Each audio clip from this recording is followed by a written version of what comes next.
परिवार का पेट भर जाए, नहीं तो परिवार रूखी सूखी खाकर ही सो जाता था। एक दिन, सुनो जी, तुम एक काम क्यों नहीं करते? इस गांव में तो कोई काम मिलने से रहा। तुम वो पहाड़ी के पार वाले गांव में भी तो जाकर कोई काम ढूंढ सकते हो, शायद कोई काम मिल जाए। पर कमला, उस पहाड़ी का रास्ता बहुत खराब है, ज्यादातर सुनसान ही रहती है पहाड़ी। पर कुछ तो करना पड़ेगा जी, बच्चों को कब तक रूखा सूखा खिलाते रहेंगे? कोशिश तो करनी ही पड़ेगी ना जी। ठीक है कमला, मैं कल सुबह ही दूसरे गांव के लिए निकल जाऊंगा, ठीक है, ताकि समय से वापस आ सकूं। कमला अगले दिन केशव को कुछ भुने चने और गुड़ बांध कर देती है। सुनो, ये कुछ भुने चने और गुड़ लेते जाओ, रास्ते में भूख लगेगी तो खा लेना।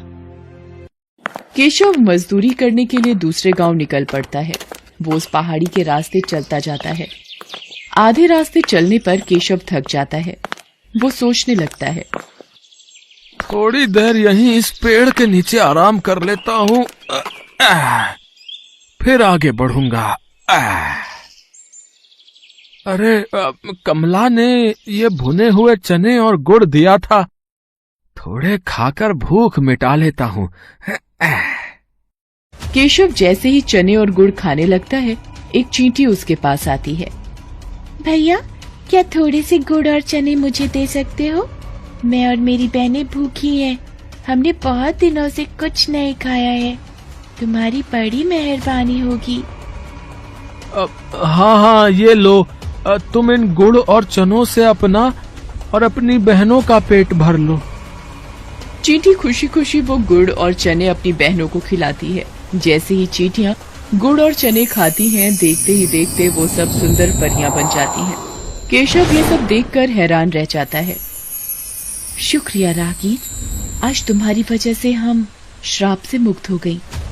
हम परीलोक से धरती पर घूमने निकली थी। इस पेड़ के नीचे एक महात्मा भोजन कर रहे थे। हमने भूल से उनके भोजन में कंकड़ फेंक दिए, जिससे उन्होंने हमें चींटी बना दिया और श्राप दिया कि जब तक कोई राहगीर हमें भोजन नहीं देगा, हम अपने असली रूप में नहीं आ पाएंगी। पर तुम इस पहाड़ी पर कैसे? यहाँ तो कोई नहीं आता जाता। केशव परियों को सारी आपबीती सुनाता है, जिसे सुनकर परियां भी बहुत दुखी होती हैं।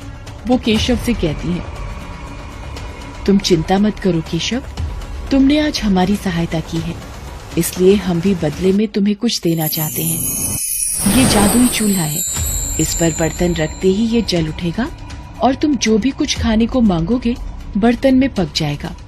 मैं तुम्हें एक मंत्र बताती हूँ।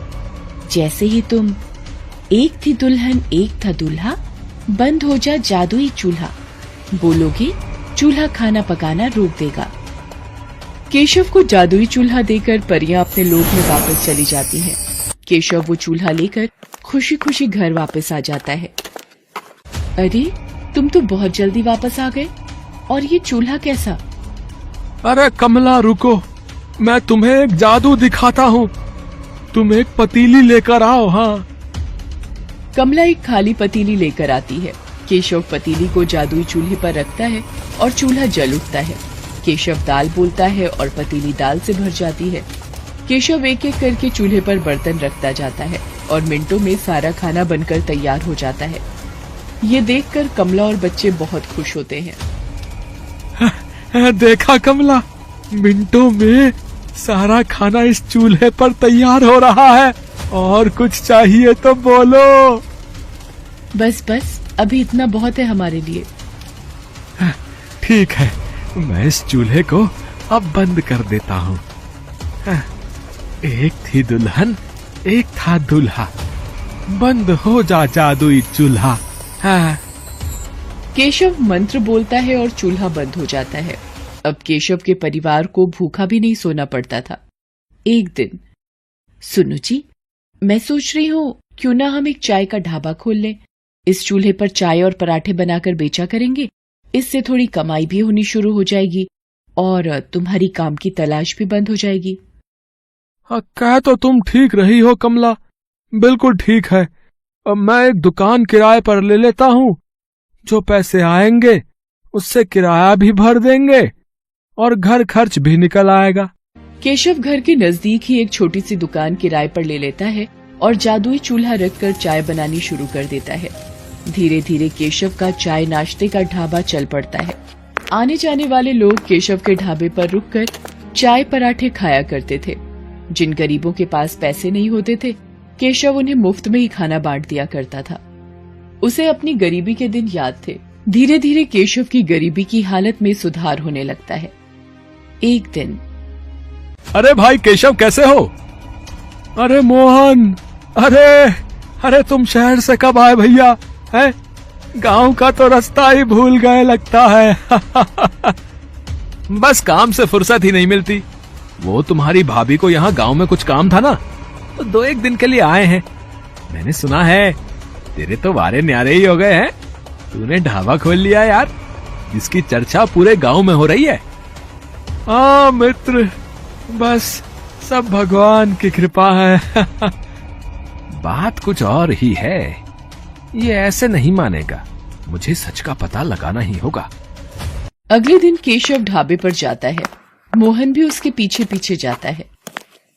अरे मोहन, अरे इतनी सुबह सुबह। मैंने सोचा कल वापस शहर जा रहा हूँ, तो आज तुम्हारे ढाबे पर ही चाय नाश्ता कर लूं, है कि नहीं? पता नहीं शहर से फिर कब आना हो। हाँ मोहन, बिल्कुल बिल्कुल भाई, ये भी कोई कहने की बात है। अरे तुम बैठो, मैं तुम्हारे लिए चाय और पराठा लेकर आता हूँ ना। केशव ढाबे की रसोई में चला जाता है। मोहन केशव को छुपकर देखने लगता है। ये क्या जादू है? केशव ने इस चूल्हे पर पतीली रखी और खाली पतीली चाय से भर गई। अरे अब ये तवा रख रहा है। ये क्या, पराठा भी बन गया? ये तो कोई जादुई चूल्हा है। अच्छा, तो ये बात है। तभी कहूं, ये रूखी सूखी खाने वाले ने ढाबा कैसे खोल लिया? ये चूल्हा वैसे मेरे पास होना चाहिए, मैं इसे चुरा लेता हूँ। हाँ।